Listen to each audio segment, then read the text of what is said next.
that our moon is most likely a hollowed-out structure and an artificial satellite that was intentionally placed into Earth's orbit only a few 100,000 years ago, and that the advanced engineers accomplished this intending not only to influence the Earth's biology, but to oversee and control her inhabitants. The moon seems as natural as the landscape around us. But when you look at all the freakish facts, you'd see what one NASA researcher, Robin Brett, saw. He said, "It seems easier to explain the non-existence of the moon than it does to explain its existence." So then, why is that? For starters, no one can explain why the moon is older than the Earth, and older by millions of years. None of the collision with Earth theories make even a shred of sense. Secondly, if the moon were proportional to the planet it orbits, as other natural satellites are, it would only be 30 miles across. Instead, it's not double, not triple, but over 72 times larger, at 2,160 miles across. No other known natural satellites are a quarter of the size of the planet that they orbit. Then there are the craters. The varying diameters of the craters reveal impacts of varying size and force. They should have created a variety of depth, but instead, the craters all have the same depth.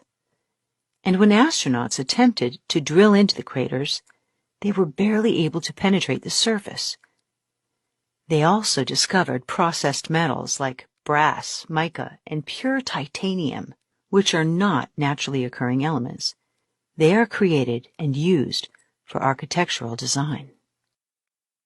Where it really gets strange, though, is when you examine the mathematical and geometrical relationship between the Sun, Moon, and Earth, which are so freakishly precise they defy all odds of randomness, with nothing like it in any other known planetary system. For example, the Sun is exactly 400 times bigger than the Moon, and it's almost 400 times the distance away. But that's just the beginning. There are the coincidences around the numbers 366, for the numbers 1092,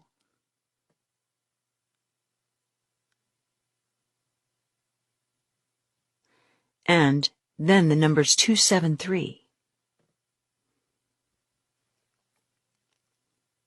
If you calculate the likelihood of this kind of precision in a random creation, the number would be so small it wouldn't fit on the screen. One of the strangest things about the moon is something that we don't even give a second thought, something called tidal lock. Frankly, the scientific definition makes it sound very natural. Tidal lock is simply that the moon's rotation exactly matches its orbit. In short, this means against all natural laws, the same side of the moon always faces the planet, and we're prevented from ever seeing the back half of our moon, also known as the dark side of the moon. Explore the universe. With very few exceptions, everything spins, including Earth, whose rotation should be throwing the moon into a furious counterspin. Instead, somehow, our moon is literally like an all-watching eye that never ceases surveillance of the planet to which it's bound. Another fact. Every astronomer knows it's a 1 in a trillion chance that a planet's moon would appear exactly the same size as its sun during an eclipse. And, by the way, if you view a full eclipse from space, you'll see this. Look familiar? Then, there's the fact that natural satellites circle their planets around the equator. So why does our moon circle Earth at a tendency of 5 degrees? The exact distance, elevation, elliptical course, and speed that enable it to transform life on Earth by creating tidal flow and seasons. All the benefit to life here for sure. So, older, bigger, and lighter in mass than it should be, according to the laws of physics, our moon shouldn't even be here. We know that without the moon, the Earth's orbital revolution would change. It's said that we'd have an unsteady gravitational pull, which would make the planet wobble. So if it's not a complete anomaly of random luck, how did the moon get here? Could it have been put there? To find out, we need to know the truth about our history. And not surprisingly, the ancients may have given us the answer. While you probably didn't get much education about this, a multitude of cultures the world over refer to what is called the time before the moon. The list of those who have written about this begins with many well-known ancient Greek writers and philosophers, including Aristotle and Plutarch.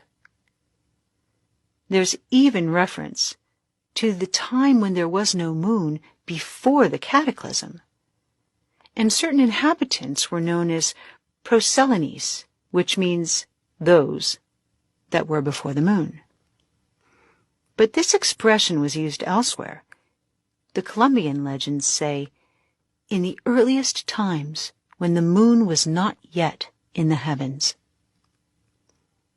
In Africa, the Zulu tribe tells the legend that the moon is an egg with its yolk removed, brought here from far away by non-terrestrial dragons who placed it into orbit. Their legend says the earth turned over when it was brought here, causing cataclysms and a great flood, nearly wiping out humanity.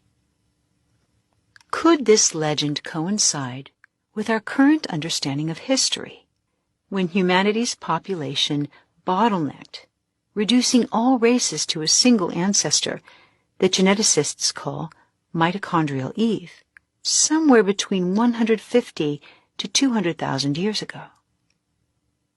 Could ancient Earth have experienced these cataclysms as a result of the arrival of this unnatural satellite? Would this explain why so many cultures, without any connection to each other, share the same story about our cosmic neighbor? The idea the moon was brought here seems like a stretch. We simply cannot fathom how. But let's imagine for a moment that the inconceivable is true, and that our seemingly natural moon was, in fact,